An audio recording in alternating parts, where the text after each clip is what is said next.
how to start investing into the stock market. Now, regardless of your age, making the decision to start your investing journey ends up being the most important decision that you'll make. Obviously, a lot of questions arise when it comes to what to invest in and where should I invest. But ultimately, making that decision to begin the idea of investing is usually the most crucial. Now, the first step I would say is deciding what type of investor or trader you want to be. Now, for those that might be new to the stock market, basically the difference between those two is investor is more of the long term, a trader is more for the short term. Now, I always feel, right, that there's no right or wrong answer. You know, if you want to be an investor, that's fine. If you want to be more of a trader, that's fine. Okay. But one thing that I think you need to do is make sure you understand which one you decide to be beforehand, right? Having an entry plan as well as an exit plan is extremely, extremely important. All right. And just ask yourself, you know, are you one that's looking to invest for the next 20 years, right? Or are you someone that's trying to make a quick flip within the next 20 days? You know, and again, there's no right or wrong answer, but making sure that you yourself understand that. And you can always do both, right? You can always invest into long-term stocks. And you can always, you know, try and take advantage of you know, the way the market is now and trying to get short-term profits. So next step I would say is think of what type of account you might be interested in, right? So if it's a health savings account, if it's an individual, regular, you know, taxable account, if it's a retirement account, if it's a custodial account, right? So when we talk about custodial, that's for your children. Retirement is obviously, you know, for retirement later on in life. Individual for yourself. Health savings, again, when it comes to medical expenses. And this is a situation where most people obviously will talk more so about the individual taxable account. But I did just want to at least mention those other ones. Now, you can have multiple, right? There's people that have all four of them. But you want to make sure you do your research on all of them and, you know, decide which one you're most interested in and what you feel might be most beneficial to you and your family. And I will say this, there's also some tax advantages when you open up certain accounts. Now, I won't dive too deep into the taxes part of it, but just understanding, right, that the type of account that you open has its certain pros and cons. So that's why I say also do your research before making any type of decision. So moving along, think of what type of brokerage platforms that you want to invest with, right? And there's a bunch of them out there. TD Ameritrade, Fidelity, Acorns, Betterment, E-Trade, Charles Schwab, Webull. There are plenty of them out there that people use. Again, just make sure you do your research and decide which one most benefits you.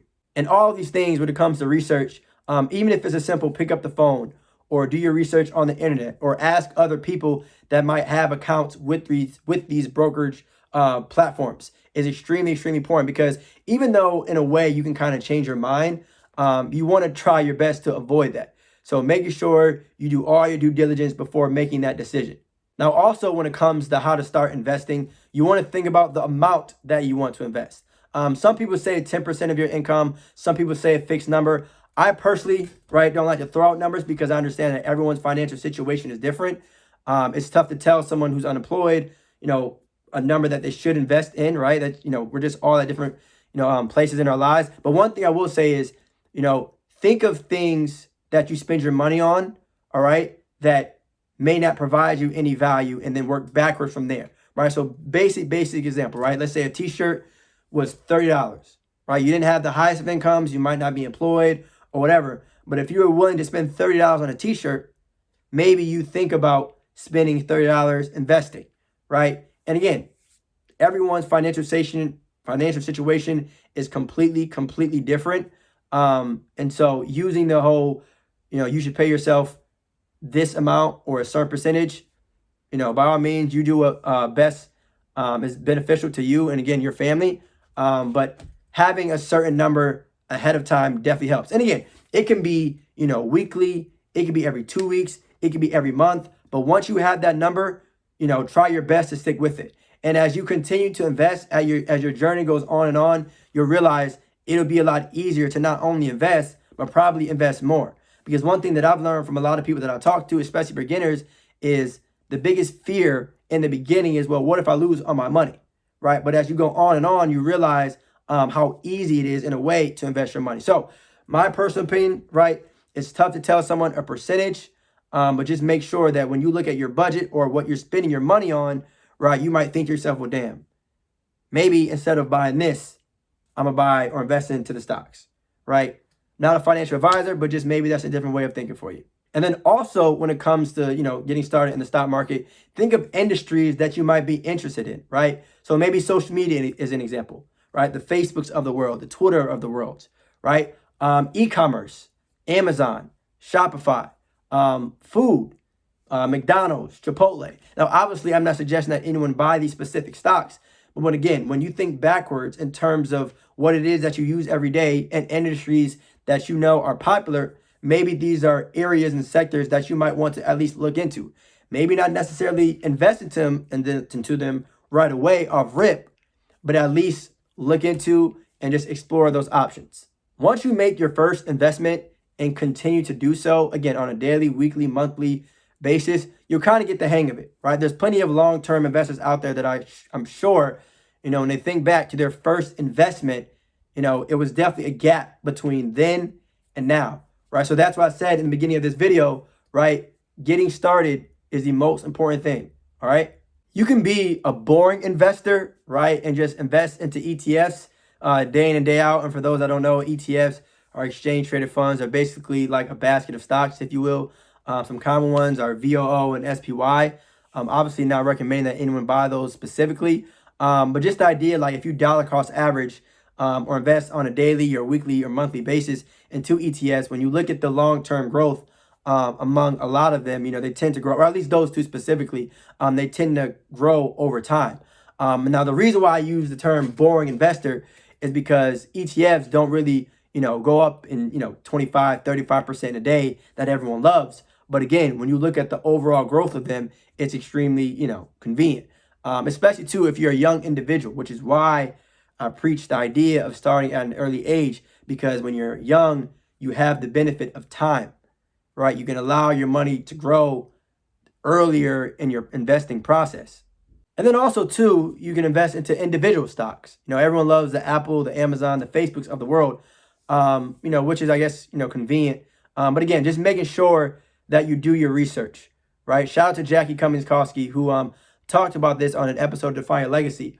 This idea of buy and hold is good, right? When you think about overall growth and things like that. But you also want to pay attention to what you're investing in regularly, right? Because even though you might think that's going to go up over time, you still want to pay attention to it because it's still your money, right? These are still shares that you're purchasing, okay? And just to recap on how to start investing into the stock market, think of a number that you want to invest with. Again, I personally don't care what the number is. I always say you can get started with $10. My platform isn't necessarily designed to compare people's financial situation. I'm more so, concerned about starting more than anything. So if you got to get started with $10, start with $10. All right, that is your $10. All right. Also, research different platforms. Right, I mentioned TD Ameritrade, Fidelity, Acorns, Betterment, E-Trade, Charles Schwab. There's so many of them. Okay, think about what type of accounts you want, whether you want to invest for your children, custodial accounts, retirement accounts, health savings accounts, individual, taxable accounts, whatever. And also too, I would say, think about the type of investor or trader that you want to be, right? If you're telling yourself, all right, the money that I put into the stock market, right, this is going to be for my grandchildren. Or the money that I'm putting into the stock market, right, I want to make this back within 5 days. I always say there is no right or wrong answer. Don't let anybody tell you differently. It is your portfolio and it is your decision. But make sure that you understand and are comfortable with the fact that it is your decision, okay? And the thing is, too, about all the questions and the topics that I just stated is that they're all things that you yourself can answer, right? You decide what type of investor or trader you want to be. You decide which platform you want to go with. You decide what type of account you want to go with, right? So when we talk about getting started, you want to ask yourself those questions. And basically, it's like a questionnaire for yourself, right? You think of these questions, you answer them, and then you move forward with the information that you pretty much provided, for your own journey. And lastly, I try my best to avoid using the word advice, but I will end this with this, all right? If you are new to the stock market, if you've never invested before, I would strongly consider looking into, again, something called ETFs. Now, ETFs, as I mentioned, aren't pretty. They're not going to grow over immediately. All right. But what they will do is basically like introduce you to the market, and it'll give you a chance to kind of see how things move on a day-to-day basis. All right. And with that being said, y'all, that's how you get started investing into the stock market. Stay blessed and define your legacy. Peace.